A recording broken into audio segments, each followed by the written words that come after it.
Hey guys, welcome back to episode 7 of my NHL 22 wishlist series where I go through all of your comments and feedback and address them individually. Again, I think I'm going to run this for a couple weeks, see what happens. It's a good discussion, and again, things that I'm able to take to the developers to see if we can improve NHL 22. Now, I got to mention, guys, this is primarily focused on Hockey Ultimate Team. I'll have some other videos later on in June, probably, that will talk about, gameplay, franchise mode, all of that kind of stuff. But, guys, don't forget to check me out on Twitch. I go live every single day at noon Eastern Time. Link is down below, and thank you for everyone that has subscribed to my channel. All right, let's get into episode 7? Yeah, it's episode 7 here. We're going to kick things off with Paul Heisel. It's his great video as always. I've limited time to play as life has other priorities, buddy. I feel that. So if I can get in a couple of games per day or grind some hut challenges or hut rush to get milestones, packs, etc., I do agree rewards favor those who basically live playing this game. I do hope they adopt good practices and ideas from other Ultimate Team modes. My main observation is there is too much content and too many things to accomplish if you want to reap the rewards. I can't live in front of my Xbox. It is not sustainable as a casual player. It's not fun when rewards are scaled against what others who invest more time.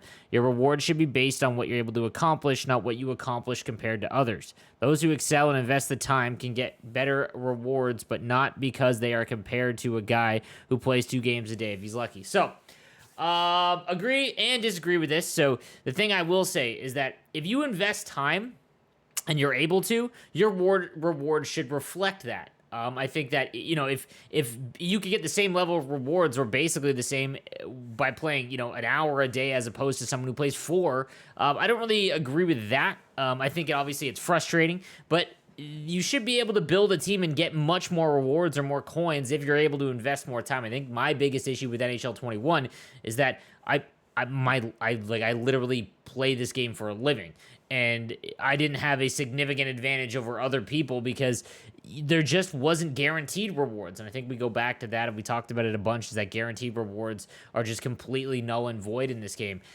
The one thing I will say, though, is for people that aren't able to play, a couple hours a day, the one thing I will say is there needs to be some things that you can acquire relatively easier, because I think that the gap of your team is pretty drastic for the guys that are able to live on the game as opposed to those who can't, and it's that does kind of cause a rift in the community. So what I would recommend is, again, if you're only able to play rivals, or you don't like squad battles, for example, this guy talks about hut rush, there should be guaranteed rewards that you can get with that. They don't need to be overpowered. It just needs to be something substantial enough to make your team. I think that would go a long way. Like, if this guy can only play, a few rivals games in a day, but he's good enough to get, like, let's say, platinum, and that's a guaranteed 87 overall card at launch, that would go a long way to helping improve your team. But I gotta say, if you're able to invest time in, you should be rewarded with that time. And as it stands right now, like, it doesn't matter how many hours you play. If you don't get lucky when you open up packs, you really don't get anything. From JT Nas says, I agree so much with being able to upgrade cards.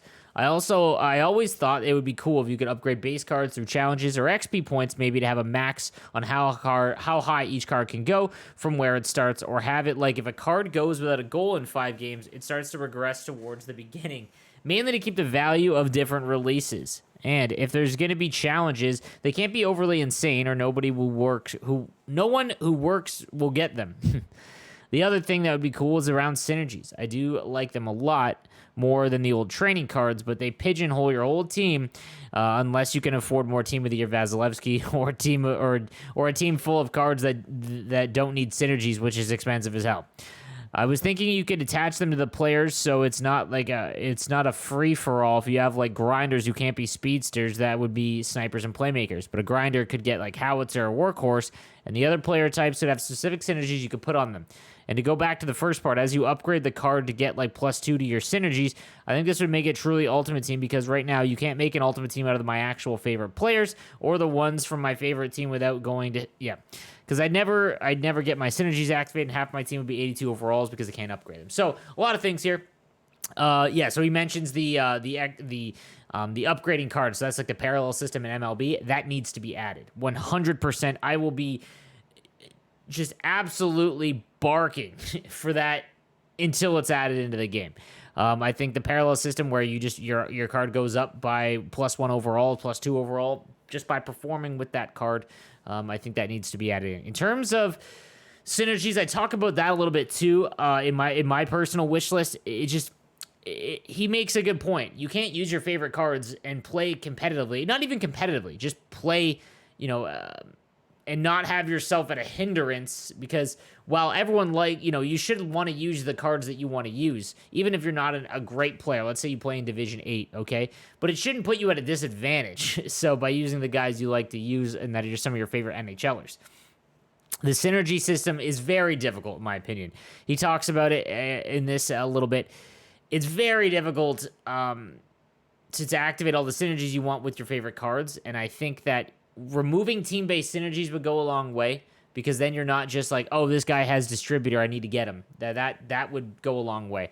The other thing is, he mentions it a little bit, like a grinder can have howitzer or workhorse. I think, I don't know if I'm almost at the level where I don't want skating synergies in the game, but then I think about it if you have, that means you're never going to use, Dougie Hamilton or Victor Hedman or the bigger guys, because if their speed is capped at 86, it doesn't matter how big they are. There is a level at which, okay, they're just not fast enough. They're going to get blown by. That's going to be the hardest thing for the developers to figure out. Paul gone crazy. I love the idea of being able to build a player and rank them up. I'm free to play. I do play a lot, so my team is decent, but playing against guys that have a ton of team of the year, all best cards, is tough. Great ideas. Hopefully they listen. So the build a player and rank them up, he's talking about the create a player. Again, in MLB, you can create a player in your Road to the Show series, and they basically transfer over into Diamond Dynasty.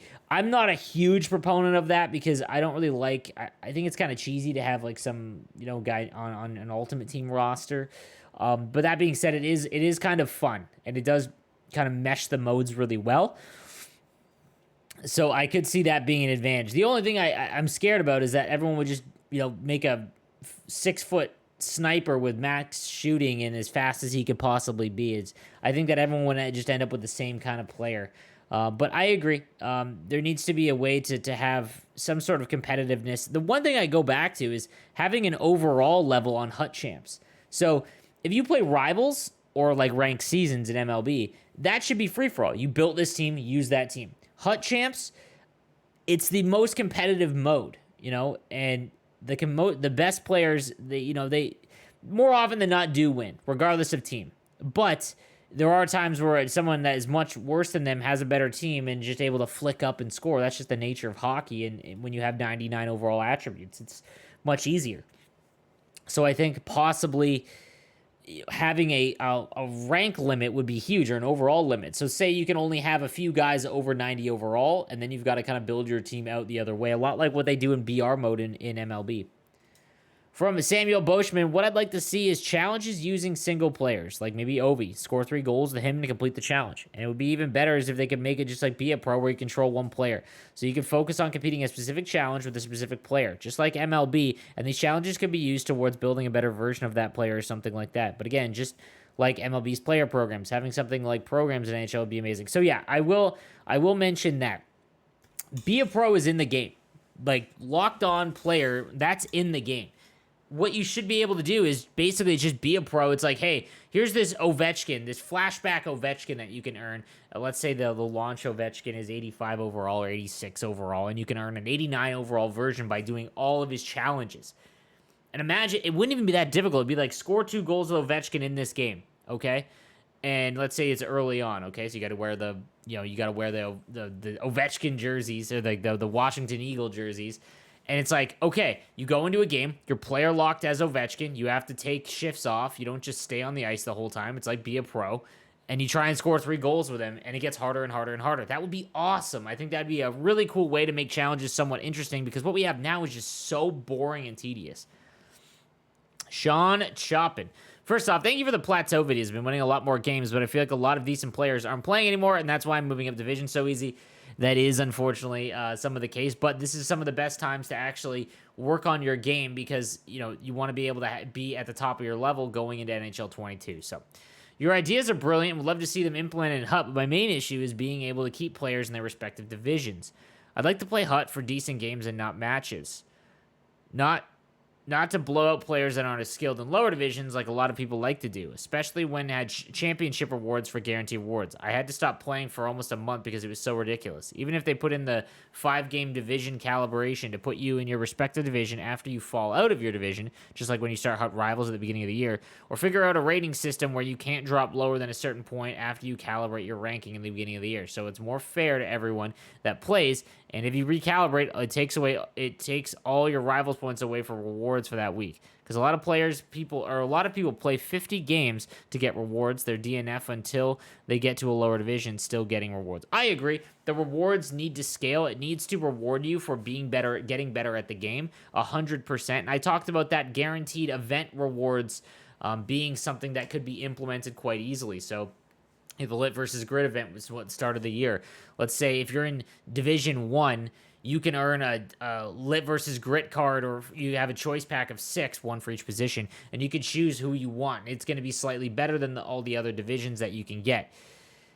It's tough, man. Like, I kind of like the fact that, you know, the mode will take into account your rivals ranking. Like, the problem is, man, is that if you add in another mode like online seasons, you're just splitting the player base even more. And I understand why it was removed. The rewards didn't make any sense, and it was just kind of fracturing an already small community. But I would like it if there was like an overall account wide thing. That way, even if they drop out of, you know, they drop down on purpose, you know, like they don't just get the rewards. They've got to go all the way back up. I think that'd be kind of cool. For Mr. Mercury, I hope you pick your favorite player as a builder item like Makar or Couturier. That would be sweet if you got to pick a card from every team that was like Couturier, Makar, like what they did with the fantasy sets this year. That would be really cool.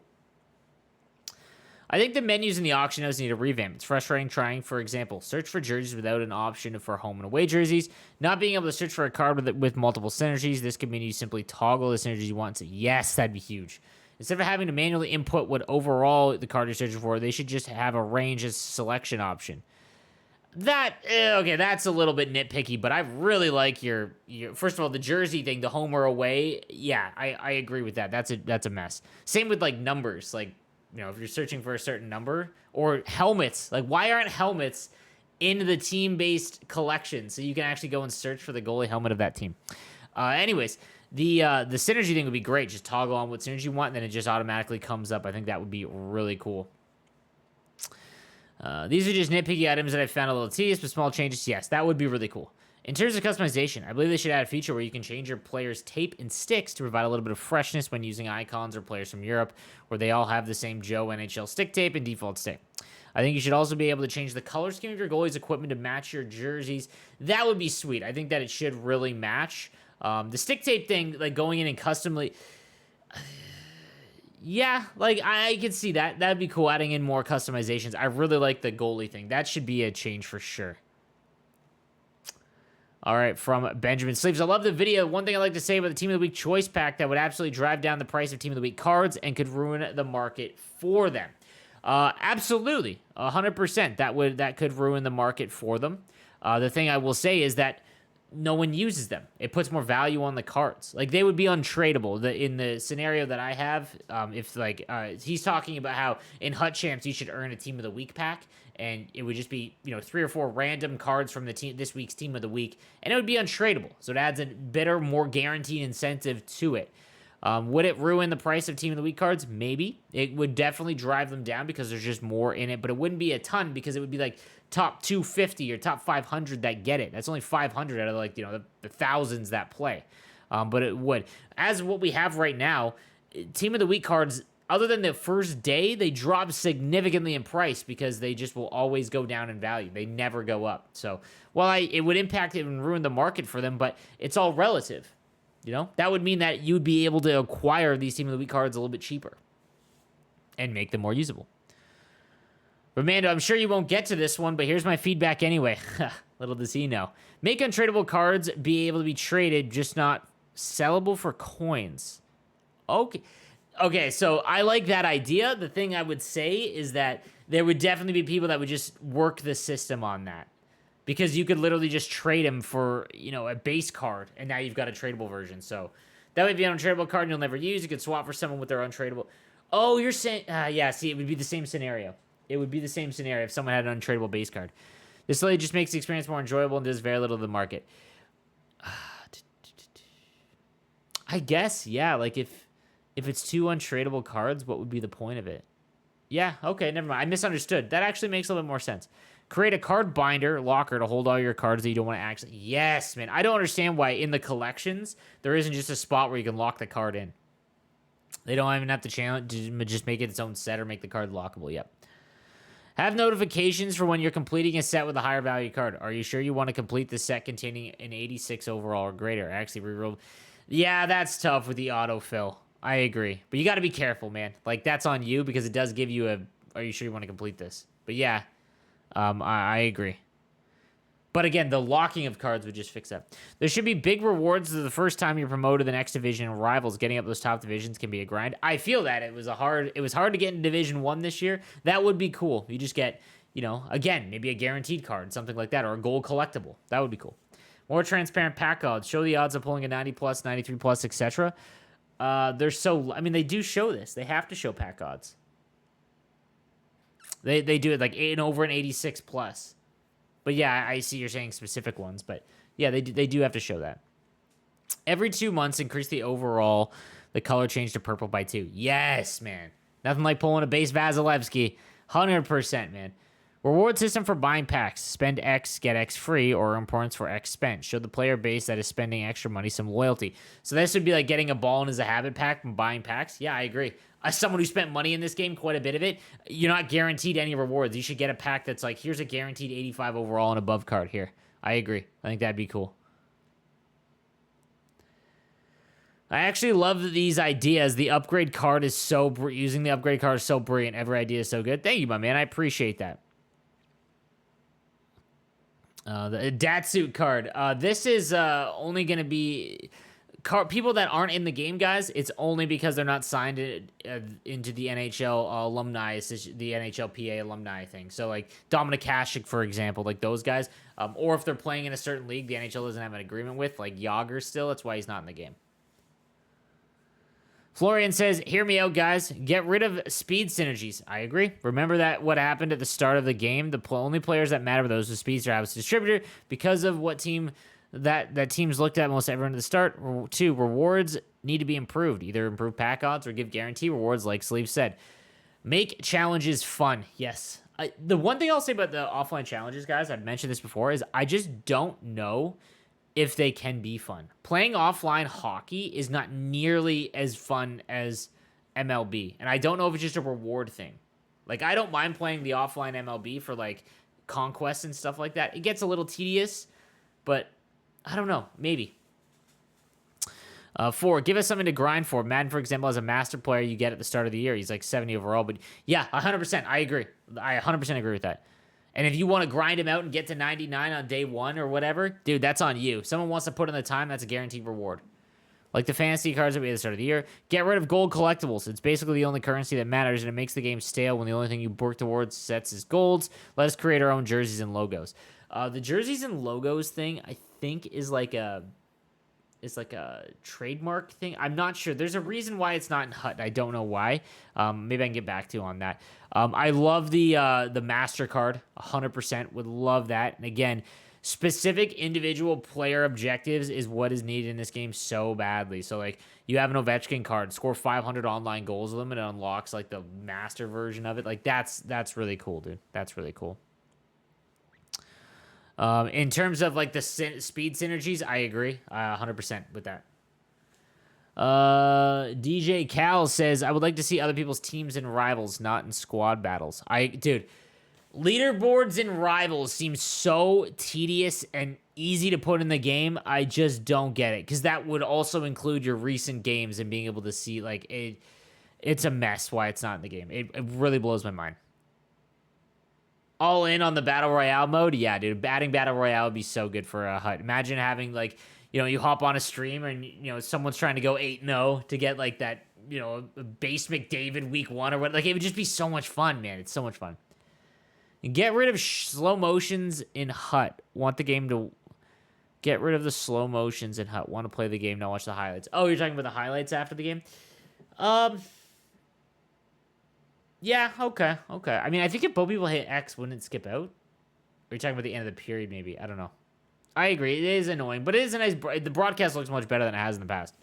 Two Thumbs Up says, I think they need to remove synergies. I know the intent was to give teams more diversity, but it has the opposite effect. I see. I'm starting to see a theme here. Early in the year, people prioritize whatever team and player synergy has speed, and those are the cards everyone has on their roster. Everyone ends up having the same team, or at least the same top six and sin plugs on the fourth line. I'd love to use or try out different cards, but I'm always reluctant to try new guys because it will mess up my synergies. I think we should go back to a 15 or 16 model where the coaches give a general attribute boost, and that's it. That would be interesting. I mean, what if there's just no attribute boost? Like, let's pretend that they can't put in, parallel system, okay? Like where every card can go up by plus, even if it's just +3, let's say. Just get rid of synergies in total. The thing I said, the one thing I will say though is it makes bad cards usable. Like some of the cards are usable because of synergies, and it's just very difficult. Like I said, making a hockey game, video game, is more difficult than any other sports game because you can't really mess with any. Like skating is just always going to be king, and that makes it tough to kind of make things like that.